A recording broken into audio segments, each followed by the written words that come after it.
잃어버린 것들에 달파하지 않으며 살아있는 것들에 연연하지 않으며 오늘을 위한 기도 우리 찬양 드리시고 우리 강의 시작합니다.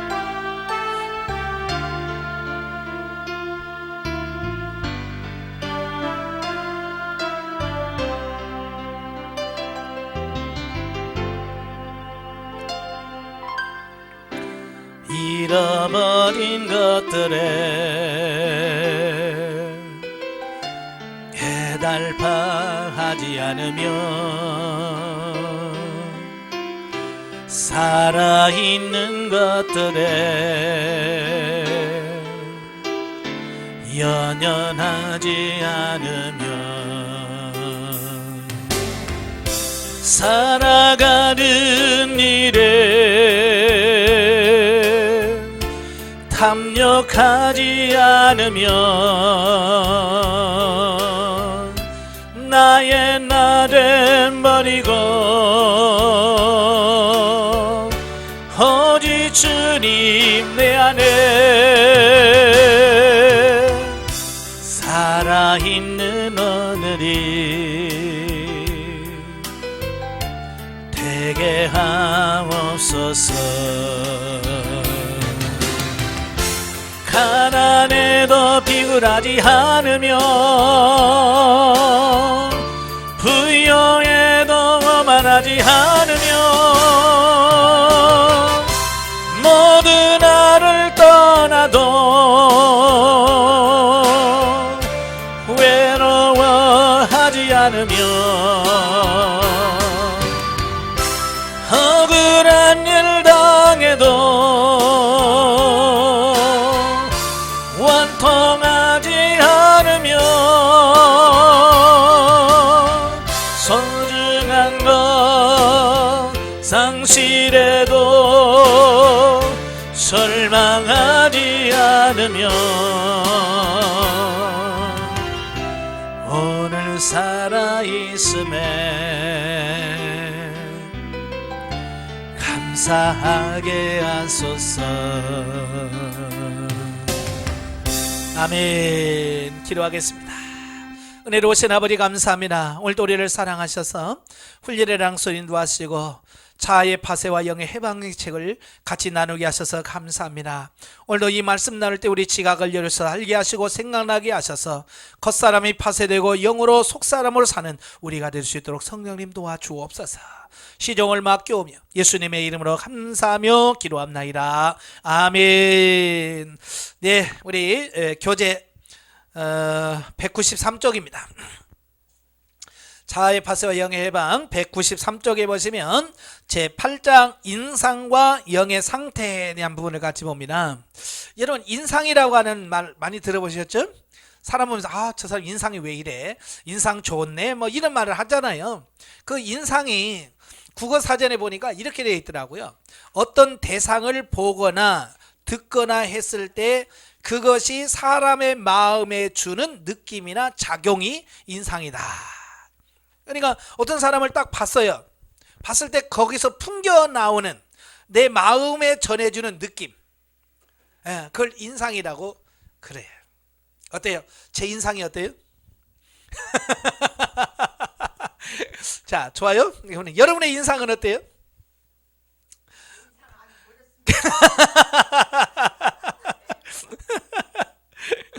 예, 그 인상이라는 것은 그 사람에게서 풍겨 나오는 느낌, 흘러나오는.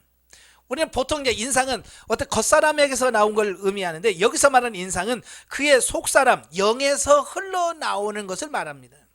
그러니까 보통 우리가 사람들이 쓰는 아이고 인상이 좋네 어쩌네 그런 것보다는 그 영에서 흘러나오는 영의 상태를 인상이다라고 표현하고 있어요. 자, 파쇄와 인상, 우리가 주님의 일을 할 수 있는가는 우리가 무엇을 말했는가에 있지 않고 또 우리가 무엇을 했는가에도 있지 않다. 우리가 주님의 일을 할 수 있는가는 우리 몸에서 나간 것이 무엇인가에 달려 있다.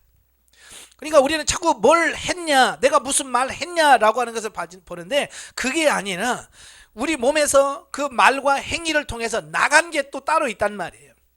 그게 중요하다는 거예요. 만일 우리가 말한 것과 우리 몸에서 나간 것이 다르고 우리가 행한 것과 우리 몸에서 나간 것이 다르다면 그것은 결코 사람들을 도울 수가 없다는 거예요. 예, 그러니까 이 속에 영에서 흘러가는 것과 우리 겉사람이 하는 모든 이게 같아야 된다는 얘기예요. 예, 그러므로 우리 몸에서 나간 것이 무엇인가는 중요한 문제이다. 우리는 대부분 누구는 인상이 매우 좋다거나 좋지 않다고 말합니다. 그런데 그 인상은 어디서부터 온 건가? 인상은 우리 말에 근거하지 않는다.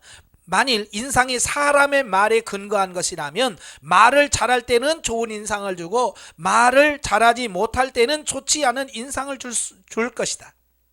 이럴 때 다른 인상에 대해 말할 것이 없게 된다. 그러나 사실은 이것 외에 다른 어떤 기묘한 것이 사람에게 인상을 주는 것이다.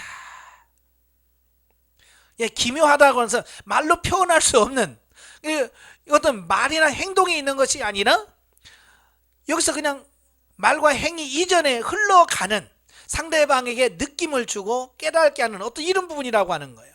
이게 뭐냐? 그게 또 다른 나라고 말이에요. 또 다른 나. 그러니까 가끔 그러잖아요. 얼굴은 잘생기고 뭐 화장도 아주 이쁘게 하고 좋은 옷 입었는데 막상 그 사람을 만났을 때 그 사람에서 흘러나오는 그 모습 보면 아닌 경우가 많잖아요. 예? 그래서 보는 거하고 영 다르네. 뭐 이런 거 있잖아요. 그렇죠? 왜냐하면 그 사람 속에서 흘러나오는 것은 어쩔 수가 없는 거예요. 속일 수가 없는 거예요. 예, 사람이 우리에게 준 인상은 사람의 말과 행위 외에 어떤 것이다. 그가 말할 때나 행동할 때 그의 몸에서 나온 어떤 것이 우리에게 인상을 주는 것이다. 그러니까 보통 말과 행동이 인상을 준다고 생각하는데 그게 아니에요. 말과 행동이면 외에 또 다른 것이 나에게 흘러나오는 것이 있다는 거예요. 그래서 사람에게 인상을 주는 것은 다 우리 몸에서 가장 강한 부분이다. 만일 우리의 생각이 하나님에 의해 파쇄되지 않았다면 우리의 생각은 사려가 깊거나 야만스러운 생각일 뿐이다. 자연히 형제 자매를 만날 때 우리는 우리의 생각으로 그들을 접한다. 그러므로 사람들이 우리 몸에서 느낀 것은 그 생각뿐이다. 예. 혹 우리가 비정상적인 감정을 가지고 있어서 우리의 감정이 지나치게 열렬하거나 지나치게 냉담할 것이다. 이렇게 우리의 감정이 주님에 의해 파쇄되지 않은 결과 우리 사람들과 왕래할 때 우리의 감정이 흘러나오게 되고 우리 몸에서 사람들이 받은 인상은 우리의 감정이 된다. 그러니까 이 겉사람이 파쇄되지 않으면 내 안에 있는 그것들이 그냥 그대로 흘러나올 수밖에 없다는 거예요. 그러니까 이 내 생각이 하나님으로부터 처리되지 않았다면 육신의 생각이 흘러갈 거예요. 그 다음에 내 감정이 처리되지 않았다면 처리되지 않은 육신의 감정이 그 사람에게 흘러갈 거예요. 그래서 우리 몸에서 가장 강한 부분이 무엇이면 우리 몸에서 나간 것도 그것이며 사람들이 받은 인상도 그것이다. 자, 예를 들어서 이런 거요. 우리가 저 사람 인상이 그래. 자, 그랬을 때 내가 아무리 웃으면서 아이고 인상 안 그래요. 보기보다 달라요. 뭐 이래도 그죠? 그렇다고 해서 그걸 커버할 수 있는 게 아니란 말이에요. 왜냐하면 이 인상이라는 것은 내가 어떤 말을 하거나 행동하기 이전에 먼저 그건 기묘하게 흘러가는 어떤 것들이 이건 내가 흘러가는 거 잡을 수도 없고 막을 수도 없는 그 뭔가가 상대방에게 흘러가는 이런 부분들을 보게 되는 거예요. 우리가 우리 자신의 말과 행위를 제어할 수는 있지만 우리 몸에서 나간 것은 제어할 수 없다. 그러니까 내가 좋은 인상 주려고 막 웃으면서 막 이렇게 입꼬리 올리면서 막 이렇게 할 수 있지만 그건 어떻게 표정은 바꿀 수 있지만 여기서 흘러나가는 것까지 내가 어떻게 할 수는 없다는 얘기예요. 그러니까 자연히 당신이 갖고 있는 것이 무엇이면 당신에게서 나간 것도 그것이다. 예. 그러니까 내가 아무리 가장하려고 해도 이 속에 있는 것이 흘러가는 것은 어쩔 수가 없다는 거예요. 예수님도 그러죠. 마태복음 12장에 보면 34절부터 37절까지 보면 내 속에 있는 것이 나오느니라. 예. 결국 내 속에 있는 것이 나오는 거예요. 결국 말이나 행동이나 모든 것이 뭐냐, 속에 있는 것들이 나오게 되어지는 거예요. 그러니까 그 사람이 그런 말을 하게 된 것도 그 마음속에 있기 때문에 나온 거고, 우리는 그래도 말하고 어머 내가 실수했네. 근데 그렇게 실수할 수밖에 없는 것은 이미 이 속에 뭐가 있기 때문에 나온 거란 말이에요. 뭐 여러분 술 안 마시죠? 취중 진담이란 말이 있잖아요.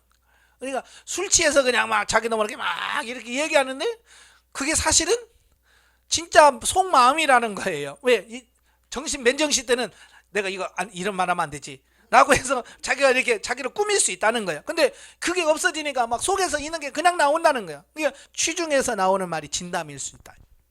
예. 숨길 수 없다는 얘기예요. 열왕기하 4장에 보면 수넴 여인이 엘리사를 영접한 일에 대하여 성경은 이렇게 말합니다. 하루는 엘리사가 수넴에게 이르렀더니 거기 한 귀한 여인이 저를 간권하여 음식을 먹게 한 거로 엘리사가 그곳을 지날 때마다 음식을 먹으며 그리로 들어갔더라. 여인이 그 남편에게 이르되 항상 우리에게로 지나는 이 사람은 하나님의 거룩한 사람인 줄을 내가 아노니. 자, 그런 말을 하잖아요. 자, 그때에 수넴 여인은요, 예, 엘리사가 수넴 여인을 지나갈 때 그는 한편의 메시지를 한 적도 없고 기적을 행한 일도 없었습니다. 예, 수넴 여인이 집에 가서 설교했단 말도 없어요. 아무것도 없어요. 그냥 거기 지날 때, 그냥 그 지역을 지나갈 때 그 집에 들어가서 음식을 먹었을 뿐이에요. 그런데 그 여인은 그가 음식을 먹는 것을 보고 그가 하나님의 사람임을 알게 되었다는 겁니다. 그러니까 내가 누구야, 내가 어떤 사람이야 라고 말을 안 했는데 그냥 그 집에 들어가서 밥 먹으세요, 식사하고 쉬었다 가세요. 그래서 그 집에 가서 식사하고 밥을 먹었는데 그걸 보고 그가 하나님의 사람인 걸 알게 되었다는 거예요. 이건 뭐예요? 엘리사가 사람에게 준 인상이란 말이에요. 그 사람에게 준 인상. 아무 말 안 해도 이 사람은 하나님의 사람이구나 라고 느낄 수 있다라고 하는 사실이에요. 이게 중요한 거예요. 쉽게 말하면 이런 거예요. 사람들은 내가요 목사인데요 그래서 저 사람 목사구나 라고 하는 것보다 그냥 나는 아무 말도 안 했어, 그냥 평상시처럼 아유 안녕하세요 하고 그냥 자연스럽게 했는데 저 사람 뭔가 달라, 뭐 보통 사람은 아닌 것 같은데 이런 느낌이 있잖아요. 그죠?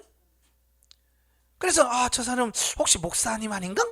라고 한 말도 전도도 안 하고 아무것도 안 했는데도 불구하고 그의 풍겨 나오는 그 인상을 통해서 하나님이 전달되어지고 목사가 전달되는 어떤 이런 부분들이 중요하다 그 말이에요. 여러분 어때요? 길거리 가면서 교회 다니시죠? 교회 다니시는 분 같네요. 그런 말 들어요. 아니면 예수 믿으세요 라고 전도지 여러분에게 팀입니까? 예? 여러분이 길 가는데 전도하는 사람이 예수 믿어야 천국 갑니다 라고 말하면 여러분의 인상이 크리스찬답지 않다는 얘기예요. 권사 같지 않다는 얘기예요. 목사 같지 않다는 얘기예요. 무슨 말인지 아시죠? 그러니까 말 안 해도 그 사람 속에서 풍겨나는 이런 부분들이 있어요. 그건 어떻게 말로 표현할 수가 없는 거예요. 제가 전에도 말씀드렸잖아요. 제가 꽃집에 꽃을 사러 갔어요. 꽃을 사러 가서 이런 꽃 하나 주세요, 꽃다발 하나 주세요. 그랬더니 그 사람 꽃을 사더니 목사님이시죠? 나는 그 집 처음 갔어. 처음 갔고 만난 적도 없고 처음 만난 거야. 근데 그분이 꽃을 이렇게 하더니 목사님이시죠? 그래서 네. 어떻게 하셨어요? 그러니까 그냥요. 그래서 교회 다니세요? 아니요. 자기는 교회도 안 다니는데 제가 그 가게에 들어가서 꽃 이쁘게 하나 해주세요 라고 말한 것밖에 없어. 그리고 나는 이제 꽃 구경하고 있었지. 이렇게 팔짱 끼고 꽃 이렇게 하는 동안에 그랬더니 그분이 얘기를 하는 거예요. 자, 그런 것이 뭐냐, 뭔가 나는 그분에게 아무 말도 안 했어요. 그런데 나에게서 뭔가 흘러나오는 그게 있었기 때문에 그가 그걸 인식할 수 있었다는 거예요. 그게 뭐냐, 그게 인상이라고 하는 거예요. 이건 내가 목사지, 여보세요, 꽃 하나 주세요, 이게 아니란 말이에요. 내가 어떤 행동을 해서가 아니라 그냥 무의식 중에 내가 아무 말도 안 했는데도 내가 의식하지 않은 상태에서 내게서 흘러가는 뭐가 있다는 얘기예요. 우리가 오늘도 우리가 사람들에게 준 인상이 무엇이며 우리 몸에서 나간 것이 무엇인지를 자문해 봐야 된다. 항상 여러분 자문해 봐야 돼. 지금 내가 나에게서 흘러나가는 것이 뭘까? 맨날 우리는 욕심 한 번이면 저 사람 욕심 조금 그러면 안 되잖아요. 왜냐하면 나를 통해서 계속 욕심만 흘러가고 있다는 얘기예요. 우리는 아니야 나는 욕심 없어 라고 아무리 부정해도 내게 지금 그렇게 해도 흘러가는 게 뭐예요? 옆 사람이 나에게서 흘러가서 그 사람에게 전달되는 느낌이 뭐냐면 욕심쟁이. 그것만 흘러가기 때문에 그런 인상을 줄 수밖에 없다는 얘기예요. 그러니까 나는 아니야 라고 말하기 전에 주님, 내가 안에 욕심이 있었군요. 내 욕심 때문에 내 욕심이 흘러서 저 사람에게 전달돼서 그렇게 인상을 줄 수밖에 없었군요. 주님, 내 안에 욕심을 처리시켜 주세요 라고 기도할 수 있어야 된다, 그 말이에요. 우리는 우리의 겉사람이 파쇄되어야 한다는 것을 언급했었다. 우리의 겉사람이 파쇄되지 않을 때 우리는 사람들에게 우리 겉사람의 인상을 주게 됩니다. 그죠? 내 겉사람이 파쇄되지 않으면 사람들이 우리를 만질 수 있고 느낄 수 있는 것은 뭐냐, 그냥 겉에서 풍겨 나오는 그것만 우리가 알 수 있다는 얘기예요. 우리가 사람들 앞에 나갈 때마다 우리는 사람의 마음을 아프게 하거나 자신을 사랑하는 사람이라고 느끼게 하거나 찌르고 강팍하고 교만한 사람이라고 느끼게 할 것이다. 그죠? 내 겉사람이 파쇄되지 않으면 겉사람의 그 모난 부분이 가면 사람들이 느낄 때 옆에 오는 걸 꺼려하고 이런다 그 말이에요. 왜? 파쇄되려는 겉사람이 상처가 있고 모난 부분이 있기 때문에 그런 거거든요. 혹은 사람들에게 당신이 총명한 사람이거나 구변이 좋은 사람이라는 느낌을 줄 것이다. 혹 당신은 사람들에게 소위 좋은 인상을 줄 것이다. 그러나 이런 인상들이 하나님의 마음을 흡족하게 할 수 있는가? 일반 사람들에게 좋은 인상을 줄 수 있어요. 말 잘해가지고요, 호감을 살 수도 있어요. 그런데 하나님 앞에서도 과연 그렇게 인정받을 수 있겠는가? 그 말이에요. 사람들은요 그만해요. 그냥 느끼는 것이 그냥 거기서 거기에요. 그러나 하나님이 느껴지는 것은 전혀 다른 거죠. 하나님 우리가 보는 건 방식이 다르니까. 그러나 이런 인상들이 하나님의 마음을 만족할 수 있는가? 이런 인상이 교회의 필요를 채울 수 있는가? 하나님은 이것만으로 만족하실 수 없으시고 교회 안에도 이런 것은 필요치 않다. 쉽게 말하면 겉사람의 어떤 이런 화려한 모습들은 하나님 앞에서 그리 중요하지 않다는 얘기예요. 쉽게 말하면 이쁘게 보이려고 성형수술할 필요 없다는 얘기예요. 세상 사람 인상 좋게 하려고 눈꼬리도 올리고 내리고 눈도 한 번 찝고 두 번 찝고 그렇게 합니다만은, 물론 겉은 바꿀 수 있지만 그 사람 속에서 풍겨 나온 것까지 바꿀 수는 없는 거예요. 형제들이여, 하나님은 우리의 영이 해방되기를 원하신다. 또한 교회도 우리의 영이 해방되기를 원한다. 그러므로 우리에게 한 가지 큰 필요가 있다. 또한 이것은 아주 중대한 필요인데 그것은 바로 우리의 겉사람의 파쇄이다. 만일 겉사람이 파쇄되지 않는다면 우리의 영은 해방될 수 없고 사람들에게 영의 인상을 줄 수도 없다. 우리가 겉사람이 파쇄되지 않으면 내가 그 사람에게 줄 수 있는 것은 겉사람의 인상만 줄 뿐이에요. 속에서 영에서 흘러나오는 인상은 전혀 줄 수 없다는 얘기예요. 그래서 겉사람이 파쇄가 되어지면 그 파쇄되어진 부분을 통해서 내 속에 있는 영이 흘러가. 그래서 흘러간 그 영을 상대방이 만지게 되고 느끼게 되어서 그 영의 느낌과 어떤 것들이 우리의 인상이 될 수 있다는 얘기예요. 아시겠죠? 그러니까 반드시 겉사람이 파쇄가 돼야 돼요. 예. 겉사람이 파쇄가 안 되면 우리에게 모든 사람에게 줄 수 있는 것은 뭐냐? 겉사람이 줄 수 있는 인상만 줄 수 있는 거예요. 자, 어떤 형제가 성령이라는 주제로 설교를 하는데 그의 모든 말과 모든 태도와 인용하는 이야기들이 다 자신으로 충만되어 있다고 하자. 앉아서 그것을 듣기란 정말 괴로운 일이다. 그 입에는 성령이라는 말이 가득하지만 그의 온몸은 자아로 가득하다. 전한 것은 성령이지만 사람에게 준 인상은 자아이다. 이것이 무슨 소용이 있겠는가? 정말 이건 중요한 부분이에요. 그러니까 말로 성령을 얘기한다고 해서 성령으로 사는 게 아니에요. 정말 그 사람이 성령에 이끌려서 사느냐?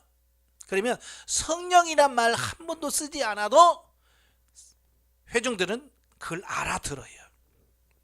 그런데 변화되지 않은 사람은 그렇게 성령을 이야기하는데 전혀 성령이 와닿지 않아요. 뭐만 느껴요? 그 자아만 느껴지는 거야. 그러니까 막 답답한 거야. 성령 얘기하고 뭘 얘기하는데 답답한 거야. 왜? 지금 그 사람의 영에서 흘러나오는 게 답답함만 흘러나오니까 그런 거예요.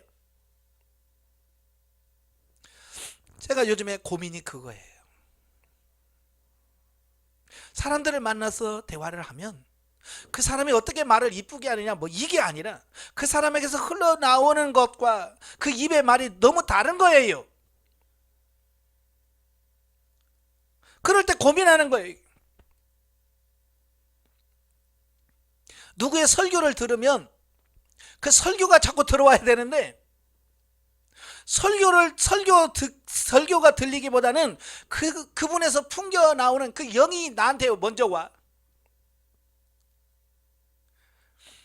그러니까 결국은 그게 너무 속이 아픈 거예요. 예. 말은 잘하는데 삶 속에서 그 영에서 흘러나오는 것은 답답함밖에 없는 거예요.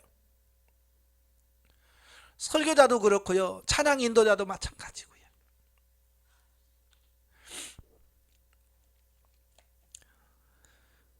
찬양 인도하면서 악기들 참 다루고 정말 기가 막히게 잘해.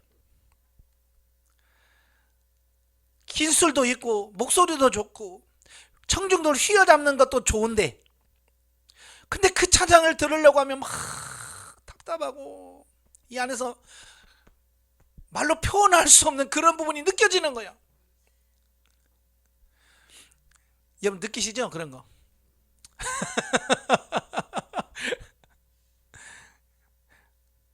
그런 것 때문에 제가 사람들 앞에 서는 게 부끄러울 때가 많아요. 하나님, 내가 찬양 인도할 때 정말 청중들이 과연 그런 마음일까요?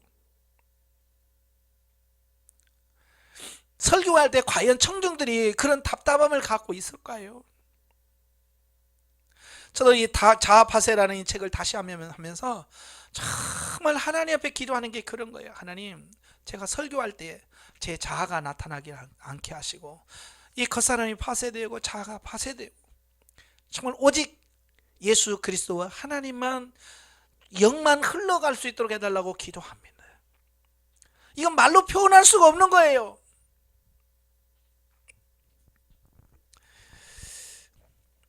그러므로 우리는 교리를 주의할 것이 아니라 무엇이 우리 몸에서 나가느냐를 주의해야 한다. 만일 당신의 몸에서 나온 것이 당신의 자아라면 다른 사람들은 당신에게서 당신의 자아를 느낄 것이다.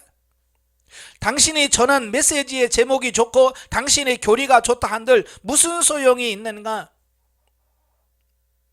하나님은 우리가 교리적으로 계속 진보하기를 원치 아니하시고 우리의 자아를 처리하고자 하신다. 예. 그러니까 아무리 좋은 설교를 하고 아무리 좋은 찬양을 인도를 해도 거기서 흘러나가는 영에서 겉사람이 파쇄돼서 영이 흘러가지 않냐고, 영을 만지지 못한다면 의미가 없다는 얘기예요. 아시겠죠? 그러니까 여러분들이 그래요. 자녀들에게 모아놓고 야 아들아 너 그러면 안 된다 라고 말할 때 말을 그런 식으로 한다고 해서 자녀들이 영향을 받는 게 아니란 말이에요. 그런 말을 할 때 그 이 안에서 내 자아가 파쇄되어지고 파쇄된 그 자아에서 흘러나오는 영이 그 아들의 마음을 움직인단 말이에요. 아시겠지?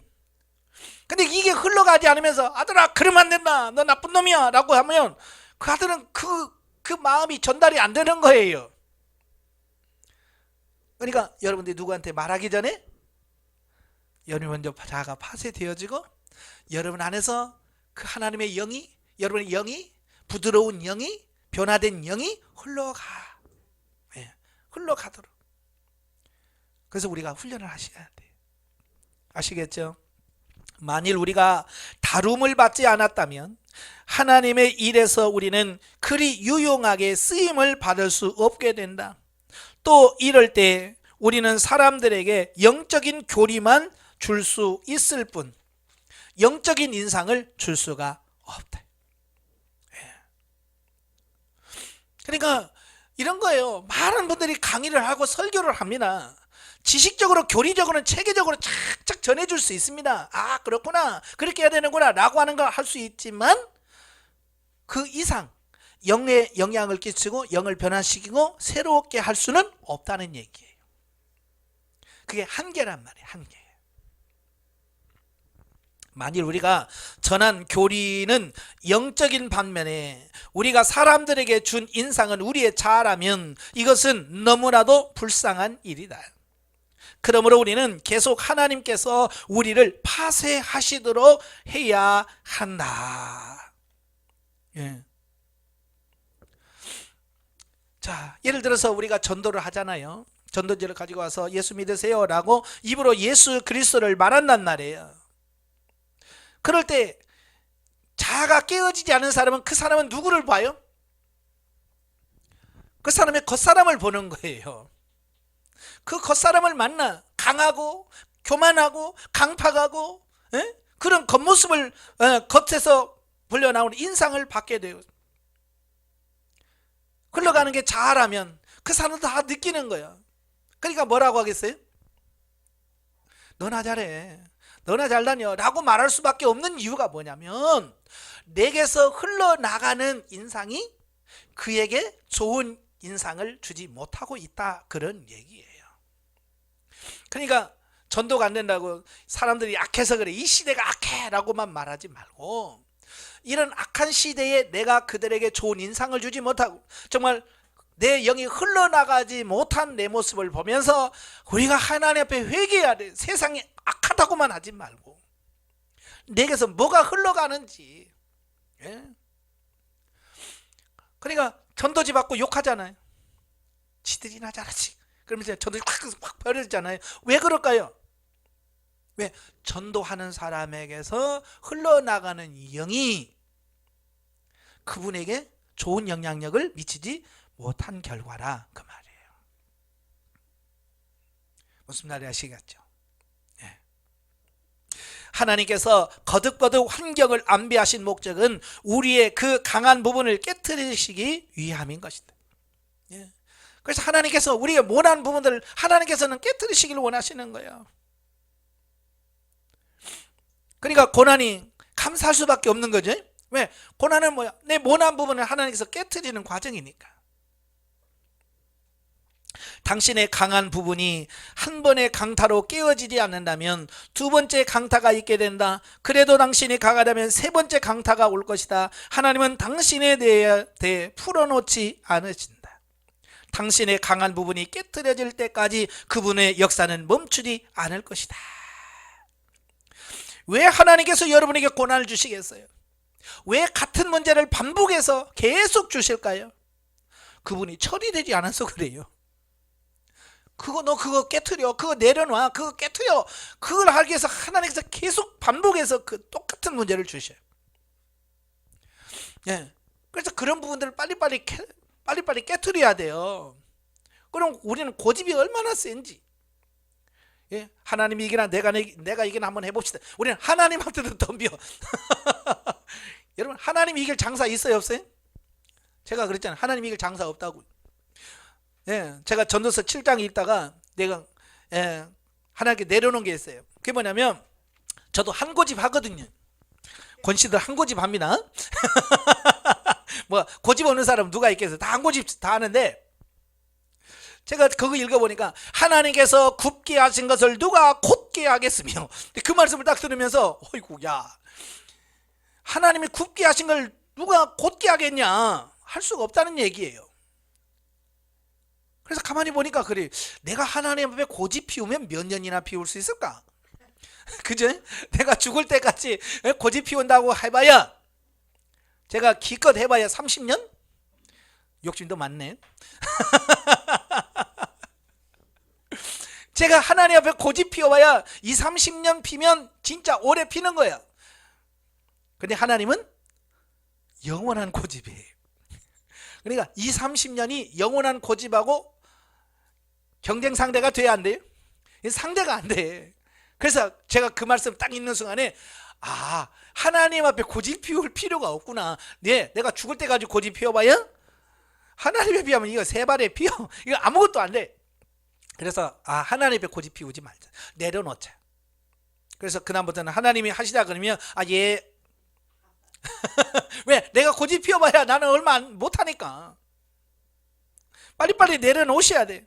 근데 사람들은요, 그걸 못 내려놔. 그리고 계속 얻어 터져도 왜 터지는 줄 모르는 거예요. 그게 파트너하고 부딪히면서 하나님께서 그 파트너 붙이면서 너 그런 성격 바꿔 라고 하나님께서 계속 붙여주는데 자기는 몰라.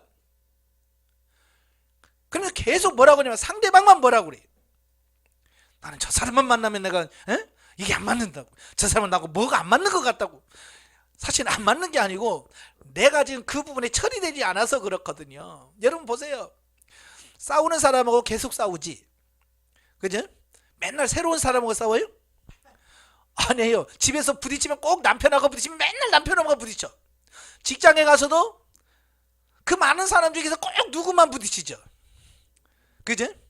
다 부딪힙니까? 다 부딪히면 그 사람 죽어야 돼. 그리고 그 사람은 고쳐야 될 게 너무 많은 거야. 그래서 이 사람도 부딪히고 이 사람도 부딪히고 이 사람 부딪히면 그 사람은 그 사람에게 문제가 있어. 근데 사람들은 다 뭐라고 그래? 나만 빼고 다 나쁜 사람.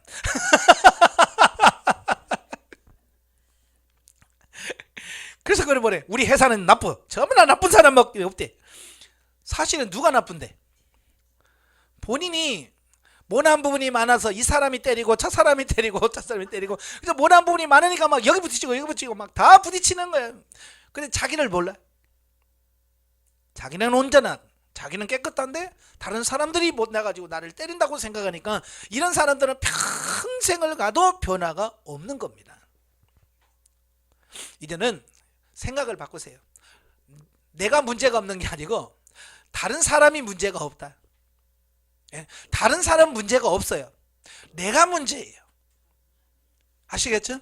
내가 문제다. 그래서 나를 바꾸고 가요. 그래서 여러분 실제로 여러분이 바뀌어 가면요, 지금까지 부딪혔던 사람들이 부딪히질 않아요. 왜냐하면 내가 그 부분을 처리했거든요. 변화됐거든요. 그러니까 그 부분 가지고 부딪힐 일이 없는 거예요.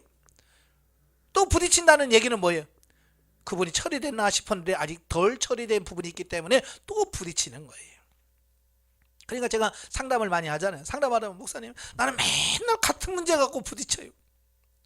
남편하고 싸워도 맨날 똑같은 거 갖고 싸우는데 왜 그래요? 그게 처리가 안 되니까 같은 걸 가지고 계속 한 번 쳐, 두 번 쳐, 그것도 안 되니까 세 번 쳐, 그래도 안 되니까 네 번 쳐. 그래서 계속 반복해서 치는 거예요. 그래서 여러분이 지금 반복해서 싸우는 목적, 이유, 왜 싸우지? 한번 살펴보세요. 남편과 자꾸 이렇게 싸운다, 아내와 싸운다, 누군가 자꾸 부딪히면 왜 부딪히지? 내가 무슨 부분이 처리되지 않아서, 무슨 부분이 처리되지 못해서 그 부분 때문에 부딪히는 건데 그게 뭘까? 아버지 뭐예요? 그래서 그 부분을 찾아서 처리해 가신다면 부딪히지 않아요. 근데 사람들은 자기를 모른다 하잖아요. 그죠? 옆에 있는 아이고 집사님 교만해, 권사님 교만해. 그래도 뭐라 그래? 내가 뭘? 내가 무슨 고민해? 나처럼 겸손한 사람이 있으면 나오라고 그래.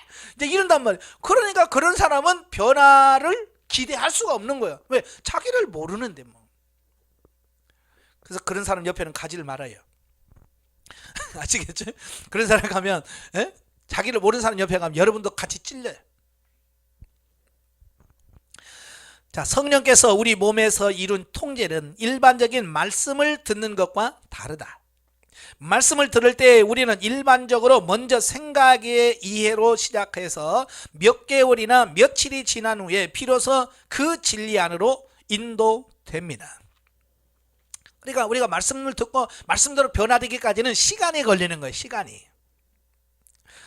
이것은 말씀을 듣는 것이 먼저이고 진리 안에 들어가는 것이 나중임을 보여줍니다. 그러나 성령의 통제는 이와 같지 않다는 겁니다. 성령의 통제는 한 가지 특징이 뭐냐? 당신이 그 진리 안으로 들어갈 때 바로 그것을 얻을 때라는 것이다. 이 두 가지는 동시에 이루어지며 먼저 교리를 보고 나중에 그것을 얻는 것이 아니라 우리는 어리석어서 말씀을 듣는 데는 빠르고 성령의 통제는 배우는 데는 매우 더디다. 많은 교리는 한 번 듣기만 해도 기억하게 되지만 성령의 통제에 대해서는 10번 환경이 임하여도 성령이 우리의 어떤 것을 통제하고자 하시는지를 모른다. 그만큼 우리가 영적으로 둔하다는 얘기예요. 감각이 없다는 거예요. 주님은 한 번에 우리를 깨뜨리실 수 없을 때 또 한 번 치신다. 성령에 의해 어떤 것을 당신에게 이루시기까지 한 번, 두 번, 10번 당신을 통제할 때가 바로 그 진리를 본 날이다. 당신은 그 진리를 봄과 동시에 그것을 얻는다. 그러므로 성령의 통제에는 성령의 허물어뜨리심과 세우심이 있다. 이것이 성령의 역사이다. 성령의 역사를 통해서 세우는 것도 세우고 허무는 것도 허무신다. 내가 이걸 해야지 그게 아니라 성령님의 사역이라 그 말이에요. 성령의 통제를 거친 사람은 진리의 온전함을 얻고 또한 동시에 허물어짐과 세우심을 얻게 된다. 성령의 통제를 받고 주님 앞에서 무언가를 보고 만질 때 당신은 이렇게 말할 것이다. 주님께 감사드립니다. 주님께서 지난 5년, 10년의 시간을 들여 나를 다루신 목적이 바로 이것을 처리하기 위한 것이었습니다. 주님께 감사드리자. 여러 번의 다rum을 받을 때 그것은 실제로 제거될 것이다. 하나님은 끊임없이 여러분들을 10년 전에도 하셨고 20년 전에도 하셨고 나면서부터 지금까지 하나님은 수없이 여러분을 훈련하셨을 거예요. 근데 우리가 감지 못하고 우리가 감지를 못했잖아요.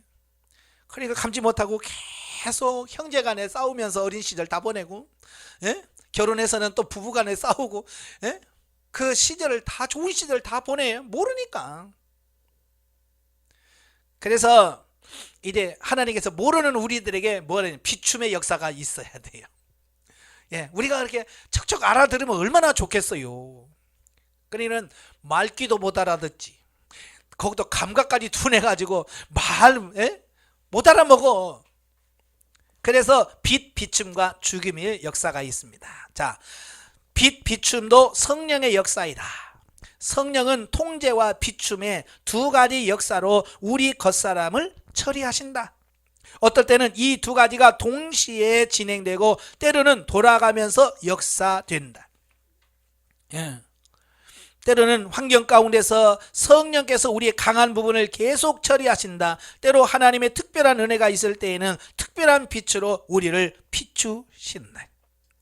하나님은 우리를 변화시키는 게 목적이기 때문에요. 계속 끊임없이 어쩔 때는 비추었다가 어쩔 때는 때렸다가 어쩔 때는 또 비추고 때리고 비추고 때리고 그래서 반복적으로 계속 하나님께서 하셔요. 끊임없이.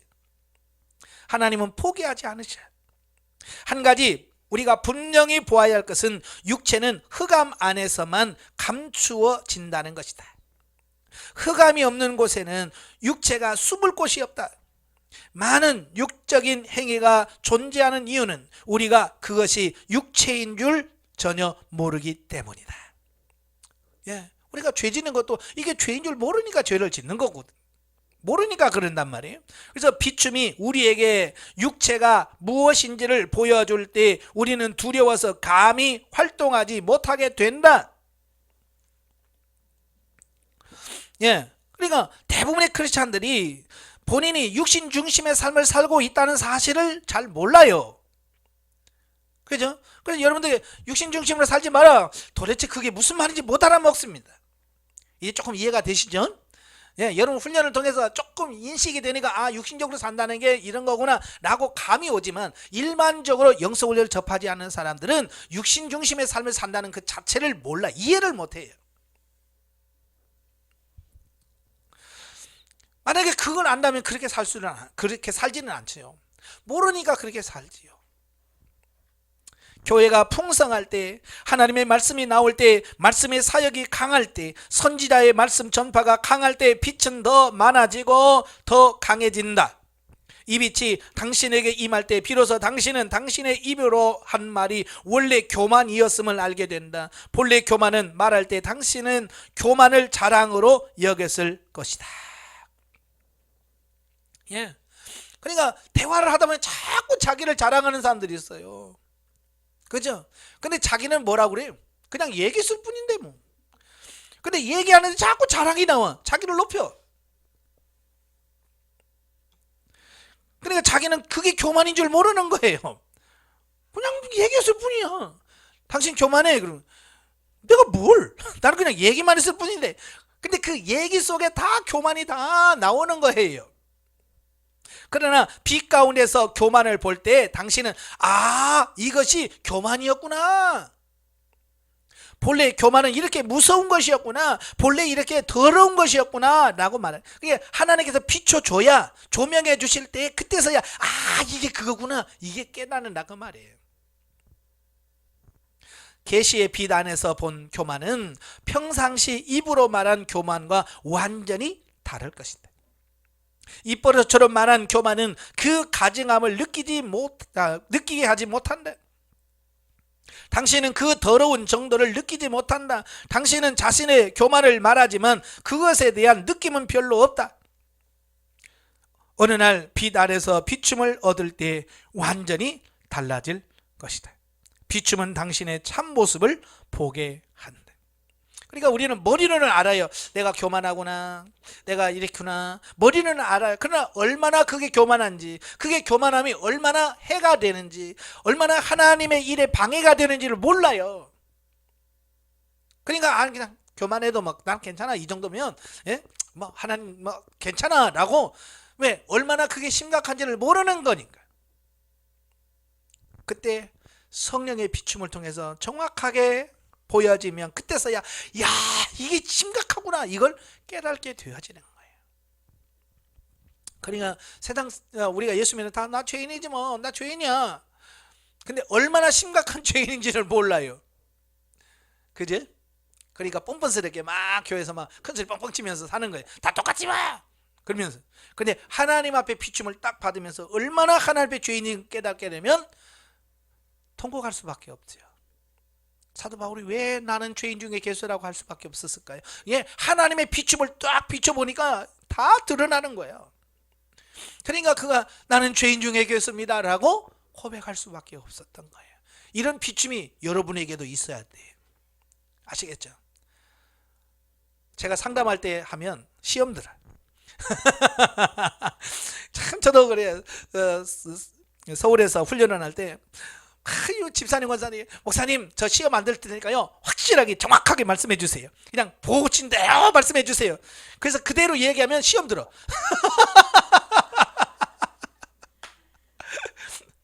왜냐면 자기 자신을 몰라. 준비도 안 돼 있어. 근데 자기는 대단한 사람으로 말해서 진짜 얘기해 주면 다 될 것처럼 얘기하는데 안 돼. 그래서 제가 상담하면서 될 수 있으면 뭐라고 안 해. 왜? 준비 안 된 사람은 책망을 하면 시험 들어. 그래서 될 수 있으면 제가 칭찬을 많이 합니다. 나쁜 소리 안 하려고 많이 노력을 해요. 그런데 성령께서 역사하시면 알게 돼요. 눈치 있으면 제가 돌려 얘기도 다 알아들어. 근데 눈치 없는 사람은 확실하게 얘기하세요. 그러고 시험 들어. 눈치 없는 사람이야. 벌써 내가 얘기하면 다 알아듣잖아요. 눈치 있는 사람은 아 그렇구나. 내가 기도 안 했더니 그렇게 말씀하시네. 벌써 이게 딱 알아듣잖아요. 근데 눈치 없는 사람은 기도해야 된다고 얘기해도 못 알아먹음. 눈치를, 그래서 제가 분별력이 없으면 눈치라도 있으라고 하잖아요. 예? 자, 오늘 당신이 본 자는 전에 당신이 말한 자보다 몇 배나 더 가증한지 모른다. 심지어 10,000,000배나 더 가증하고 더러울 것이다. 이럴 때 당신의 그 교만, 당신의 자, 당신의 육체는 제하여지고 위축되면 더 이상 살아나갈 수 없게 된다. 그러니까 성령의 조명하심만이 진정한 나를 보게 하는 거예요. 빛 가운데서 우리가 본 것은 무엇이나 빛 가운데서 죽임을 당한다. 이것은 기이한 일이다. 본 것과 죽임을 당하는 것은 별개의 단계가 아니라 빛 가운데서 내 자신의 형편없음을 보고 그 후 몇 년이 지나야 점차적으로 자신의 형편없음이 다 제거되는 것이 아니라 계시의 비춤 아래 당신의 형편없음을 본 그때가 바로 자신의 형편없음이 끝나고 자신이 땅에 엎드려질 때인 것이다. 우리가 성경의 예를 보면 사울이 다메스크로 가다가 예수님을 만나잖아요. 정오의 빛보다 더 밝은 빛으로 비춤을 당하잖아요. 예. 그리고 어때요? 그 순간부터 바울은 깨지잖아요. 예수 그리스도의 빛비춤을 받은 순간 그가 깨져버려요. 몇 년 후에 사도 바울이 반했더라. 그래요? 바로 그 순간부터 그냥 땅에 딱 꼬꾸라져서 주여 니십니까부터 시작을 해서 그가 완전히 옛사람이 죽어지고 새롭게 바뀌어지는 어떤 이런 역사가 나타난다고 말이에요. 그러니까 빛은 능히 우리를 죽이는데 이것이 바로 그리스도인의 체험에서 가장 기묘한 일이다. 어떻게 표현할 수가 없는 거야. 성령께서 당신에게 무언가를 계시해 주실 때가 바로 당신의 자아가 처리될 때이다. 그러므로 계시를 보는 것과 죽이는 것은 포함된다. 그 봄으로 인해 육체는 위축된다. 계시는 하나님의 역사의 방법이고 하나님의 역사인 것이다. 빛이 비출 때 그것은 곧 죽이는 것이다. 빛이 비추어 사람에게 보일 그때가 바로 그 본 것에 의해 죽임을 당할 때이다. 그 더러움과 가증함과 주님에 의해 정죄됨을 당신에게 보여주실 때 당신의 자아는 더 이상 살지 못하게 된다. 그러니까 자아의 정체가 딱 드러나는 순간 다 드러나면 살 수가 없어요. 그래서 하나님이 그래서 자꾸 비춰주시는 거예요. 비춰지는 순간 죽어.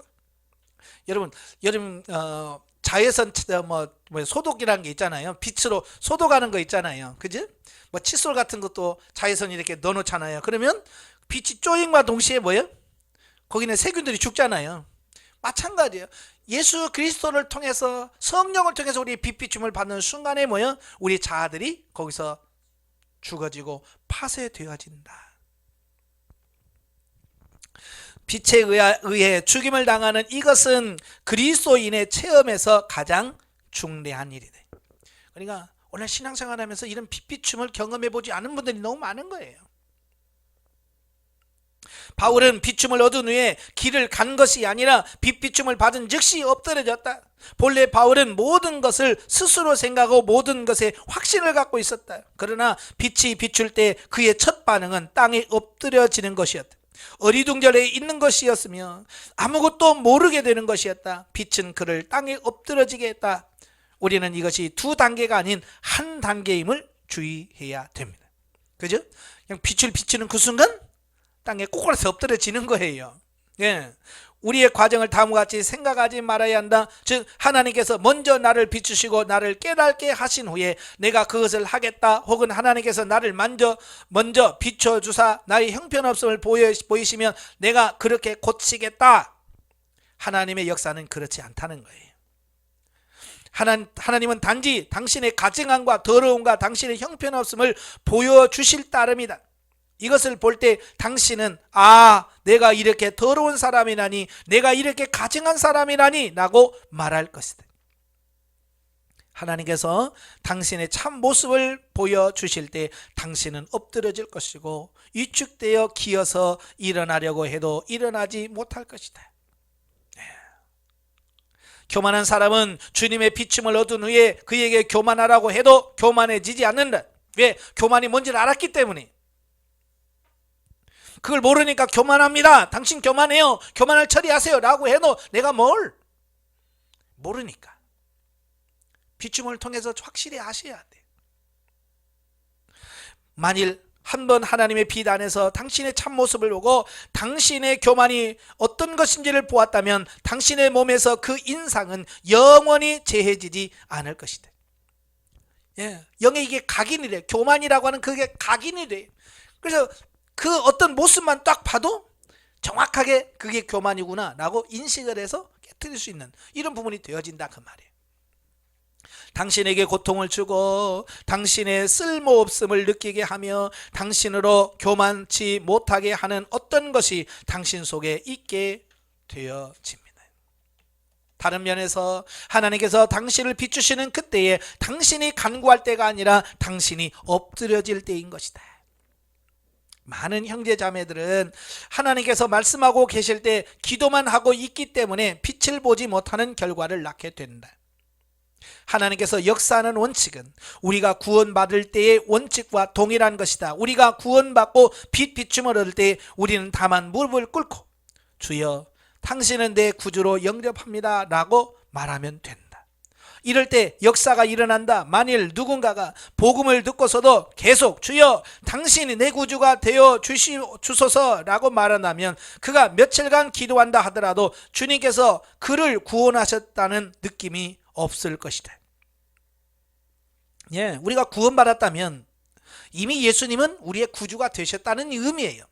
이미 예수님 나의 구주가 되는데 계속해서 주님이 나의 구주가 되어 주시옵소서 이렇게 기도할 필요는 없는 거예요. 우리는 그걸 믿고 받아들이면 되는 거예요. 우리는 그 다음으로 상태로 가야 돼. 그러므로 빛이 우리를 비출 때 우리는 즉시 빛 아래에 엎드려져 주님께 주여 당신의 판단을 받아들입니다. 나에 대한 당신의 판단을 받아들입니다 라고 말해야 한다. 이렇게 할 때 그분은 우리에게 더 많은 빛을 주시고 당신은 자신의 더러움을 보게 될 것이다. 그러니까 하나님께서 우리를 알게 하실 때 인정하고 받아들이는 것이 굉장히 중요한 겁니다. 우리는 자꾸 인정을 안 하려고 그래요. 거부하려고 하죠. 부정하려고. 나는 그런 사람이 아니에요. 나는 본래 그런 사람이 아닙니다. 나는 착한 사람이에요 라고 자꾸 하나님과 대들어. 그러니까 우리가 변화되질 않는 거예요. 하나님께서 우리를 비추시는 날 우리는 과거 우리가 주의 이름으로 했다는 일들, 많은 일들, 주님을 사랑했기 때문에 했다는 많은 일들에 대한 이해가 달라질 것이다. 바로 이런 거예요. 빛비춤을 받으면 이 가치관의 대변혁이 일어납니다. 그러니까 예전에 가지고 있던 자기 생각이 완전히 깨져버려요. 그래서 육신의 사고에서 영의 사고로 완전히 바뀌어버립니다. 그러니까 아까 사울의 예를 들었죠. 사울이 예수님을 만나기 전에는 예수 믿는 사람은 어떤 사람이었어요? 잡아 죽여야 돼. 저건 이교들이고 하나님을 배신한 자들이에요. 그래서 기독교인들을 죽여야 돼. 그 사고로 사로잡혀 있었어요. 그래서 그는 다메섹까지 가서 예수 믿는 사람 잡아 가두려고 끌어올려고 간 거잖아요. 그런데 예수님의 빛비침을 발을 통해서 어때요? 그 사고가 완전히 바뀌었잖아요. 그래서 도리어 이제는 복음을 전하는 자로 바뀌어버리는 거예요. 그러니까 이렇게 비춤을 받으면 이 사고와 가치관이 바뀝니다. 그래서 종종 그래요. 영성훈련 받으시고 좀 시간이 지나면 이제 예전에 그렇게 친했던 친구들하고 대화가 안 된다는 얘기를 많이 해요. 옛날엔 친구 만나면 그렇게 재밌었는데 요즘에는 그냥 머리만 아파요. 머리가 지근지근 아파요. 왜? 안 통하거든. 내 사고는 영어로 바뀌었거든요. 그들은 여전히 육신 안에 머물러 있어요. 그러니까 육신 안에 머물러 있나 대화가 안 돼. 보는 관점이 다른데 뭐. 그게 정상이라 그 말이에요. 어때요? 그런 역사가 지금 일어나고 있어요? 대화가 안 통합니까? 그게 감사한 거예요. 근데 아직도 대화가 나는 잘 통해요. 그러면 내 사고가 가치관이 아직도 육신에 머물러 있다는 얘기예요. 이제 그 그림은 바뀌어서 전에 당신이 가장 고귀하게 느꼈던 목적들 안에 가장 비천한 동기가 들어있다는 것을 발견하게 됩니다. 본래 완전히 하나님을 위한다고 생각한 일도 이제는 그 안에 당신 자신을 위한 것이 얼마나 많았는지를 발견하게 됩니다. 네, 그러니까 진정한 자기를 발견하기 전에는요, 우리가 하나님의 일을 한다고 핑계 대면서 열심히 하잖아요. 내가 주의 복음을 위해서 일한다고 열심히 하지만 결국은 자기 먹고 살려고 했던 거잖아요. 그죠? 네. 저도 옛날에 다 그랬어요. 저도 교회 처음 목회하면서 주님, 교회 부흥시켜 주세요. 영혼을 살리기를 원합니다라고 기도했는데 들어가고 보니까 뭐예요? 그래야 나도 좀 먹고 살지. 그죠? 성도들 많고 좀 교회가 부흥돼야 나도 좀 사람이 많이 받고 나도 좀 떵떵거리며 살지. 그런 속셈이 그 안에 들어있더라는 거야. 근데 나는 그걸 싹 포장해놓고 주님의 일입니다. 주님 영혼 구원하기 위해서 이렇게 내 의도는 싹 감춰두고 하나님 앞에 그럴싸하게 기도했다 그 말이에요. 그런데 주님의 빛비춤을 딱 버치니까 내가 그렇게 감추려고 숨겨뒀던 그런 부분이 다 드러나는 거야. 너 그래?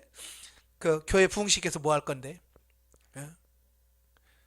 그게 다 드러나는 거야.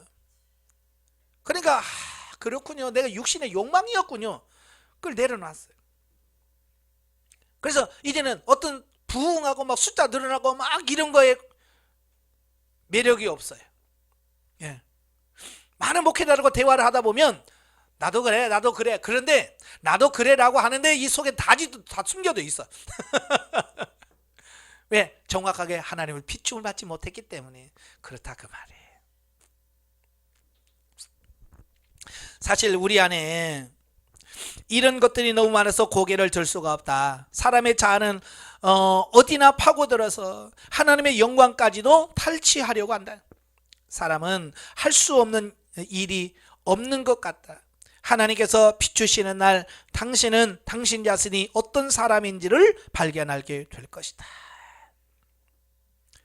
하나님의 계시가 있어야만 우리의 벌거벗은 상태가 드러난다. 그래서 토마스 아퀴나스가 그가 뭐라고 그래? 신 앞에 선 단독자라는 말을 해요. 홀로 하나님 앞에 서봐야 진짜 나를 알 수 있다. 그 전에는 나를 알 수가 없다는 얘기예요.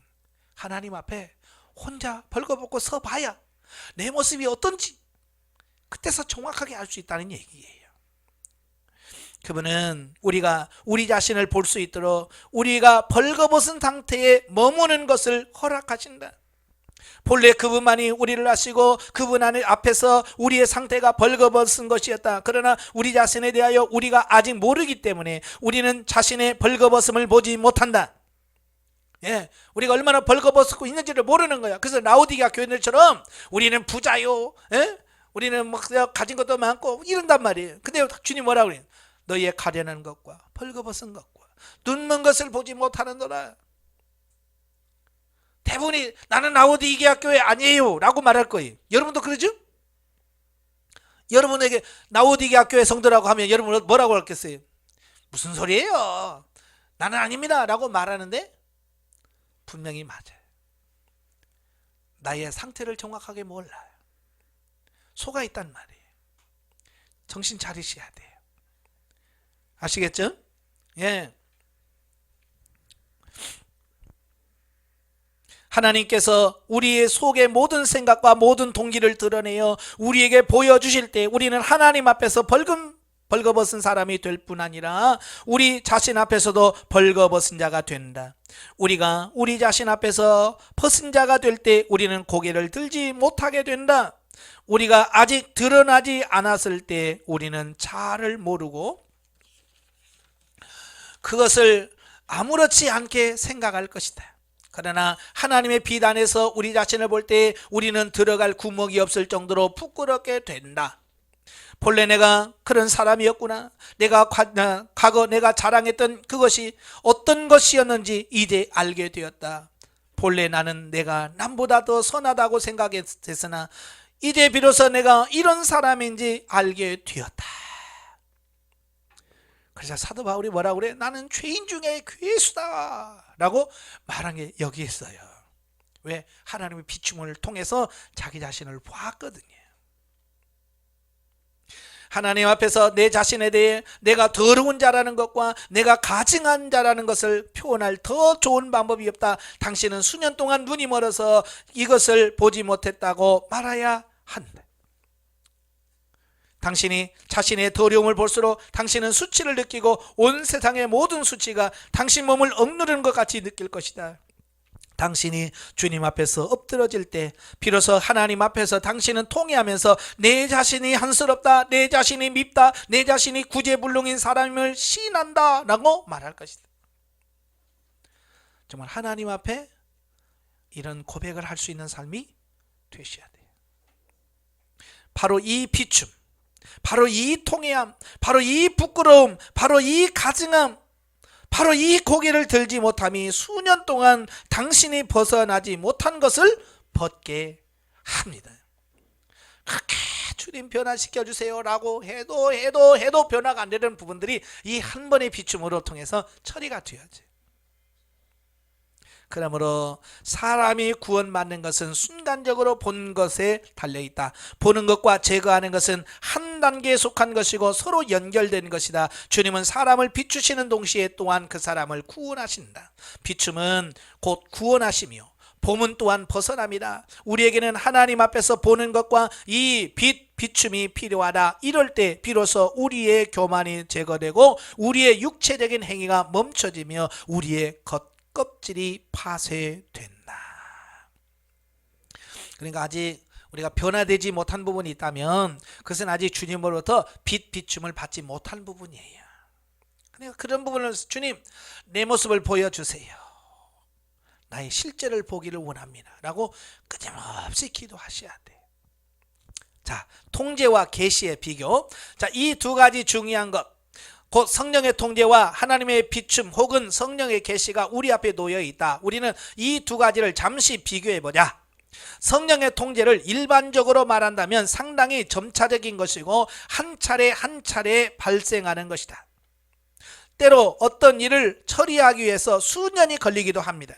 또한 성령의 통제는 반드시 사역의 공급으로 말미암는 것이 아니라 많은 때 이것은 사역의 공급 없이 성령의 통제만으로 이루어집니다. 예, 통제는 하나님의 훈련이라고 그랬어요. 연단 훈련. 예. 그러나 성령의 계시는 다르다. 많은 때 이것은 아주 빠르며 며칠 또는 몇 분 내에 우리에게 발생한다. 예, 순간 몇 초일 수도 있어요. 하나님의 비춤 안에서 몇 분 혹은 며칠 내에 당신은 자신이 끝난 사람이고 아무런 쓸모가 없는 사람이며 전에 자랑하던 것이 당신의 수치인 것을 보게 된다. 또한 성령의 계시는 많은 경우 말씀의 공급으로 말미암는다. 그러므로 교회가 강할 때, 말씀의 공급이 많을 때 성령의 계시도 많아진다. 예, 그래서 교회에서 말씀을 통해서 강하게 선포될 때 그 말씀을 통해서 계시가 되어진다는 거예요. 그러나 말씀의 사역이 없고 성령의 계시도 없다 하더라도 겉사람을 보류한 채 주님 앞에 살 수 있는 사람은 하나도 없다. 왜? 반드시 겉사람은 처리돼야 하기 때문에 그래요. 왜냐하면 말씀이 결여되고 계시가 결여됐다 하더라도 성령의 통제는 여전히 있기 때문이다. 당신이 수년 동안 다른 성도들을 만날 기회가 없었다 하더라도 성령은 여전히 당신을 통제하심으로 주님 앞에서 당신은 높은 단계의 것을 만질 수 있다. 네, 우리가 교회를 못 가는 상황이 있다 할지라도 성령님은 못 가시는 곳이 없어요. 그죠? 여러분이 아파서 병원에 있다 할지라도 성령님은 그곳에 함께 가시고, 여러분이 감옥에 들어가서 다른 사람과 만나지 못한다 할지라도 성령님은 거기서 역사하실 수 있다는 거예요. 교회가 약하기 때문에 말씀의 공급을 잃은 사람이 있는가 하면 당신의 어리석음 때문에 성령의 통제를 잃어버린 사람도 있다. 이것은 성령의 통제가 그에게 없어졌다는 뜻이 아니라 이 말은 성령께서 수년 동안 통제하셔서도 어떤 결과를 산출해내지 못했다는 뜻이다. 네. 수년 동안 성령께서 저와 여러분들을 다루시고 훈련하시고 이끌었지만 우리 고집이 하도 세가지고 성령이 포기한 사람도 있어요. 네. 도무지 변하지 않는 사람.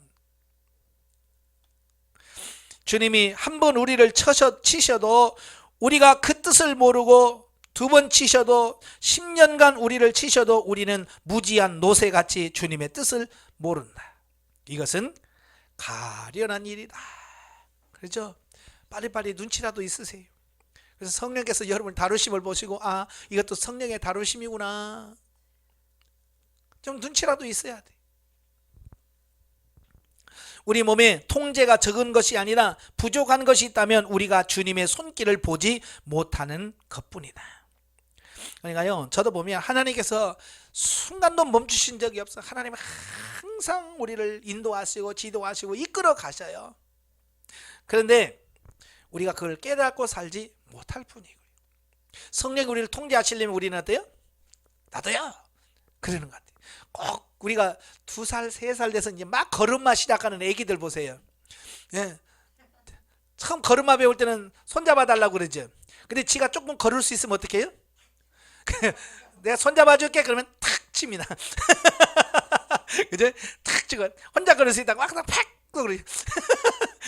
꼭 그 모습이 이제 우리들의 모습이에요. 많은 때 주님께서 우리를 치고 계시는데도 우리는 계속 사람을 우리를 치는 대상으로 삼는다. 이게 문제라고 그랬어요. 제가 대인관계에서 파트너에 대한 얘기를 많이 했잖아요. 예. 우리는 사람 파트너의 개념을 이해하지 못해요. 그래서 그 사람하고 막 싸워. 사실은 그 사람은 하나님의 그냥 너 저 사람 건드려서 그 사람 깨트려줘. 그 깨트리게 만들어라 라고 해서 그 사람 붙여주는 것 뿐이에요. 근데 우리는 그 사람 보고 왜 그랬냐고. 하나님이 시켜서 한 건데 그 사람은 몰라. 왜 그런지도 모르면서 하나님이 시키니까 하긴 하는 거예요. 자기도 모르니까 열받으니까 싸우는 거예요 같이. 근데 영성훈련 받으신 분들은 서로가 알잖아요. 내가 파트너 역할 해놓고도 내가 또 이랬구나, 잘못했구나 바로 깨닫잖아요. 근데 훈련 안 받은 사람은 그것도 몰라요. 그래서 이 나를 훈련시키는 파트너를 진짜 원수로 알잖아요. 그죠? 그래서 남편을 왼수로 여기고 아내를 왼수로 여겨서 도무지 못 살겠다, 도장 찍자 뭐 그러잖아요. 이건 뭐냐면 하나님이 파트너를 통해서 나를 변화시키기 위해서 그 사람을 쓰는데 그걸 이해를 못하니까 그런 거예요. 그래서 끝까지 네가 문제야, 너 때문에 내가 같이 못 살겠어, 네? 이렇게 돼버리는 거거든요. 사실은 아니거든요. 너 때문에 못 사는 게 아니라, 그렇죠, 변화되지 않는 나 때문에 못 사는 건데, 그죠? 변화되지 못한 나 때문에 못 사는 건데 우리는 나 때문이라고 말하기는 자존심 상하니까 너 때문이야 라고 모든 책임을 넘겨버리는 거예요. 그러니까 이혼하려고 생각하는 사람들 이걸 다시 회복하기가 어려운 거예요. 그냥 둘 중에 하나만 내 탓이요, 내가 문제요, 나 때문에 그랬습니다 라고 말하면 끝나. 근데 둘이 똑같거든. 둘이 똑같이 네가 이기는 내가 이기는 한번 끝까지 가자. 그러니까 안 되는 거예요. 이게 둘 중에 누가 하나 풀어야 되는, 몰라. 그 사람들은 몰라요. 아무리 얘기도 못 알아먹어. 왜? 가려져서 그래요. 빛비춤이 없어서 그래요.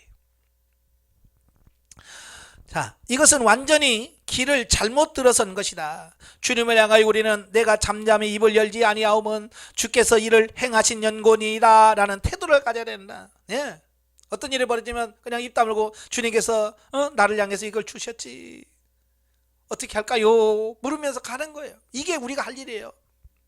당신은 당신을 처리하시는 이가 당신의 형제나 자매 혹은 당신의 친척, 친구들이 아니라는 것을 명심해야 합니다.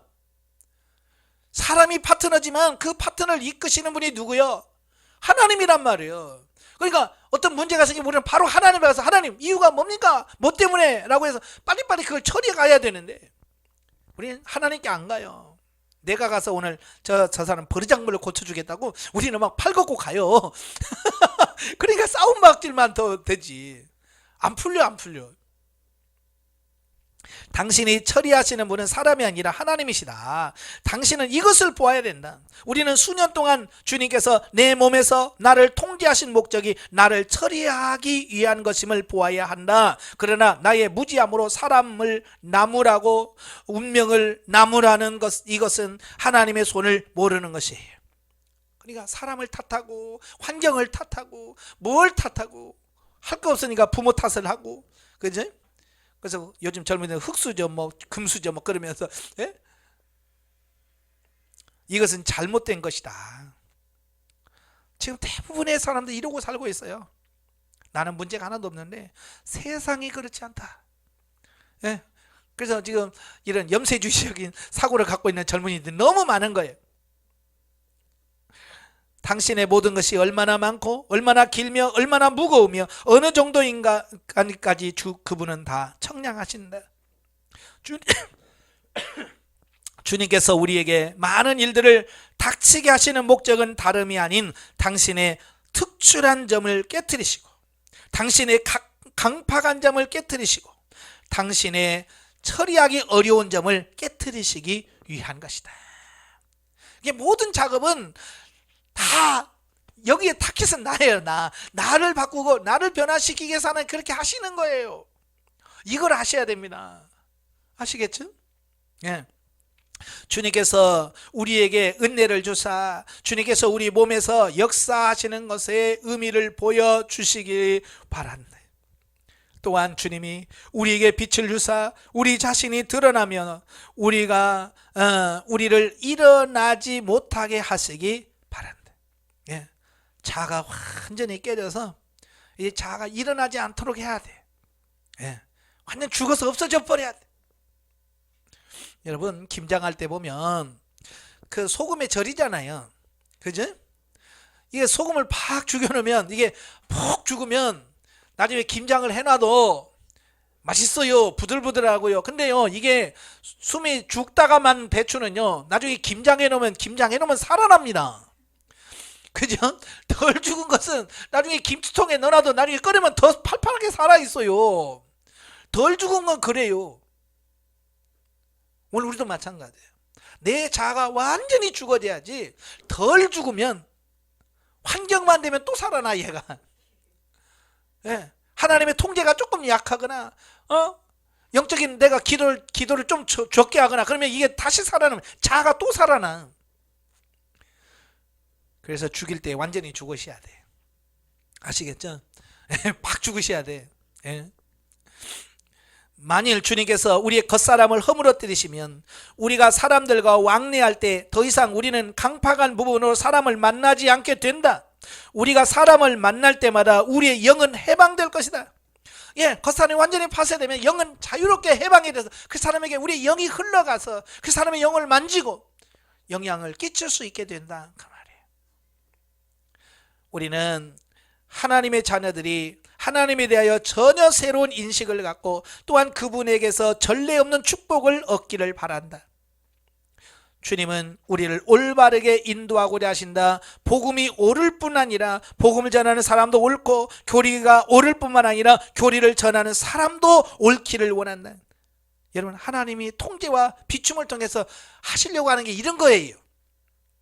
그러니까 설교만 잘한다가 아니에요. 설교도 잘하고 그 사람도 변하고 그걸 원하시는 거예요. 근데 뭐요? 자기는 안 변하고 설교는 기가 막히게 잘한다. 이건 말이 우리도 그랬잖아요.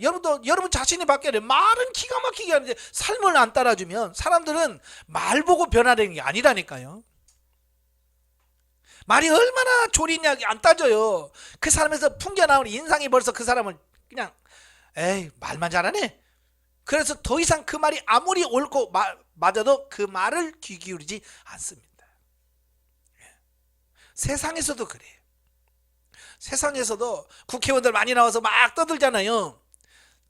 쟤는 아니야. 딱 그러면 그 다음에 그 사람이 아무 말해도 무슨 말해도 쟤는 틀렸어. 그리고 그 말을 안 들어먹어 버려요. 아예 그냥 무슨 말해도 쟤는 원래 그런 사람이니까 아예 귀뚱이도 안 들어. 왜? 그 사람이 풍겨난 게 그러니까 그러는 거야. 문제는 하나님께서 우리의 영을 통하여 밖으로 해방되실 수 있는지이다. 영이 해방될 때 세상에서 영을 필요로 하는 많은 사람을 만나게 될 것이다. 예. 그래서 성장시키는 분 보면 전 상담하면서 그래. 목사님 요즘 자꾸 누가 달라붙어요. 예, 그게 하나님의 뜻이에요. 조금 영으로 바뀌어서 내가 영이 흘러가면 정말 영적으로 갈급해하는 사람들이 옆에 달라붙습니다. 그래서 권사님, 집사님 그러면서 다 좀 얘기 좀 해요 하고 달라붙어요. 왜? 거기서 생수가 나온다는 것을 아니까 거기 달라붙는 거예요. 나는 왜 안 달라붙습니까? 생수가 안 나오잖아. 거기는 젖이 안 나와. 가면 찔리는데 왜 가? 가면 맞는데 왜 가요? 안 와요. 안 와요.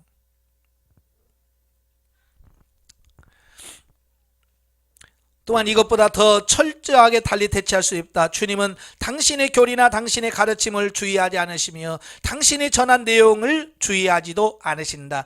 주님은 당신이 사람들에게 어떤 인상을 주는지를 물으신다.